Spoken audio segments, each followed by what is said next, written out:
Shalom,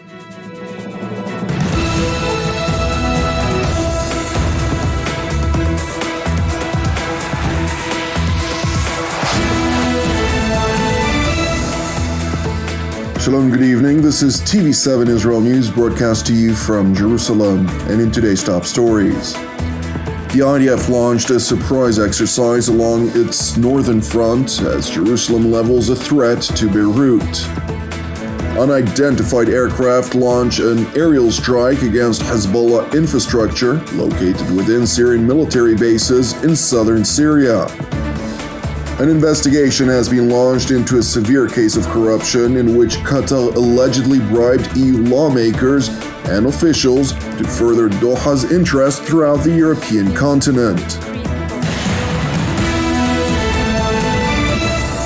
IDF, ISA or Shin Bet, and Border Police Special Operations Forces conducted extensive counterterrorism activity over the weekend as part of Operation Wavebreaker throughout the West Bank districts of Judea and Samaria. As part of the operational activity, which included exchanges of fire between local militants and the Israeli troops, over 24 suspected terror operatives were successfully apprehended. And while a number of Palestinian casualties have been cited by local officials, no injuries were reported to the Israeli forces. Meanwhile, the IDF spokesperson's unit announced 2 surprise exercises along Israel's borders with Gaza, Lebanon, and Syria, respectively. While the military exercise along the Gaza border, which the IDF said intends to elevate the level of preparedness of the Gaza division, lasted merely for several hours yesterday, the exercise along Israel's northern front, dubbed Warm Winter 2, began on Saturday night and is scheduled to conclude tomorrow. According to the IDF spokesperson's unit, the multi-arm exercise, which includes over 13,000 troops, aims to bolster the readiness of the IDF spear tip units and the array of their logistical support units for various scenarios which may erupt on the northern front. It is worth noting that while the IDF spokesperson's unit highlighted that the Warm Winter 2 exercise was pre-planned as part of the IDF's 2022 exercises, merely several hours prior to the announced exercise, Israel reportedly leveled a threat to Lebanon, warning that it would strike Beirut International Airport if Hezbollah would use it to smuggle weaponry from Iran into the country. The reported threat, initially published by the London-based Asharq al-Awsat Daily, further cited an Israeli source as acknowledging an ongoing investigation over Tehran's attempt to smuggle weapons through civilian flights to Beirut Airport. The source further highlighted that Israel will not be lenient if the investigation confirmed Iran's activities. Meanwhile, in Syria, unidentified aircraft reportedly launched an aerial strike on Hezbollah infrastructure located within Syrian military bases in the southern Asweda governorate, causing extensive material damage. It is worth noting that while the IDF spokesperson's unit did not confirm or deny Israel's alleged responsibility for the strike in response to TV7's request for comment, prior to the reported strike, which was executed during the early hours of Sunday morning, the IDF dropped hundreds of leaflets in the vicinity of southern Quneitra, adjacent to the armistice line with Israel, warning Syrian officers not to cooperate with Hezbollah or face the consequences of Israel's iron fist. It is important to know that while the word Israel was not explicitly written, the insignia of the IDF's 210th Bashan Division, which maintains operational responsibility for the Syrian front, was inserted on the leaflet's upper left corner. Turning to the United Nations headquarters in New York, where the British ambassador to the UN warned that Moscow was seeking to obtain additional weaponry from the Islamic Republic of Iran to be used in Russia's war against Ukraine. Since August, Tehran has transferred hundreds of UAVs to Moscow, breaking international law. Russia has used those Iranian drones to kill civilians and illegally target civilian infrastructure, wiping out homes, electricity, power supply, schools, hospitals. Russia is now attempting to obtain more weapons, including hundreds of ballistic missiles. In return, Russia is offering Iran an unprecedented level of military and technical support. We're concerned that Russia intends to provide Iran with more advanced military components, which will allow Iran to strengthen their weapons capability. Ambassador Woodward further highlighted that after a 3-week hiatus, Russia has once again resumed use of Iranian drones in the Ukrainian theater, indicating yet another supply of Iranian drones has made its way to Russia. The comments by the British ambassador to the world body were made on Friday, prior to a UN Security Council session later that day, during which Russia's UN ambassador Vasily Nebenzia sought to frame the allegations voiced against Moscow and Tehran as Western conspiracies.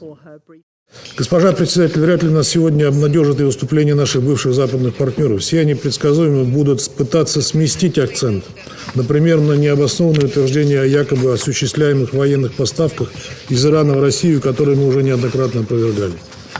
Российский ВПК способен справиться с любыми задачами, и ни в чьей помощи мы не нуждаемся.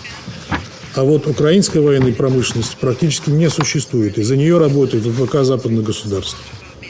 К тому же западные оружейные компании получают от этого огромные прибыли, лишаться которых ради установления мира они не намерены.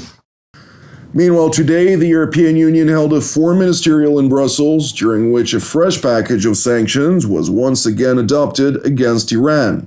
Ahead of the meeting, EU Foreign Policy Chief Josep Borrell noted that he informed his Iranian counterpart of the European Union's intention on Friday, and while Tehran's top diplomat voiced outrage, the European institution highlighted the regime's brutal crackdown on Iranian protesters, which included a second execution and the supply of arms to Russia as the root cause for the European response. We are going to approve a very, very tough package of sanctions. It was not easy. It was not an easy conversation with my colleague, the Foreign Affairs Minister in Iran, because we talk about what's happening inside the country, the supply of arms to Russia, and these two people being executed. Iran has to understand that the European Union will condemn strongly and will take any action we can in order to support Iran women, to support the peaceful demonstrators, and certainly rejection of this death penalty. The EU Foreign Policy Chief was further asked about an evolving investigation into allegations of deep-rooted corruption in the European Parliament, in which Qatar, which is alleged to be a top financier of the Muslim Brotherhood, bribed members of the EU legislature to promote its own interests throughout of Europe. Look, as you said, apparently I am not a judge. There is a process ongoing. Certainly the news are very worrisome, very, very worrisome. We are facing some events, some facts that certainly worries me as a former president of the European Parliament also. There is nothing and no one being referred to, neither from the External Action Service, nor from the delegations. We are not affected by that. There is the police and judiciary actions. We have to follow these actions. We are very much certainly concerned about these news, but I have to act according not only with the facts but the proven evidence. I cannot go below the judiciary statements. Belgian prosecutors announced that 4 people had already been arrested and charged with participation in a criminal organization, money laundering and corruption in their investigation, including Vice President of the European Union's Parliament Eva Kaili, member of the left-wing PASOK party. Moreover, in addition to the 3 additional arrests, 16 homes of past and present EU lawmakers and parliamentary aides were raided by Belgian police, all of whom were identified by sources as members of the progressive and liberal left factions. Meanwhile, EU Commission President Ursula von der Leyen voiced outrage over the revelation and highlighted the need to ensure that the confidence of EU citizens is not lost. The allegations against the Vice President of the European Parliament are of utmost concern, very serious. It is a question of confidence of people into our institutions, and this confidence and trust into our institutions needs highest standards and of independence and integrity. For us, it is very critical to have not only strong rules, but the same rules also covering all the European institutions and not to allow for any kind of exemptions.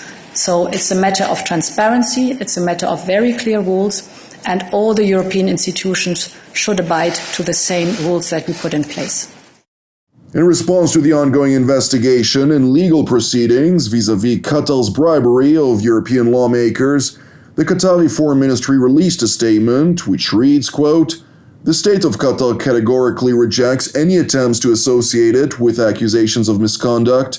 Any association of the Qatari government with the reported claims is baseless and gravely misinformed.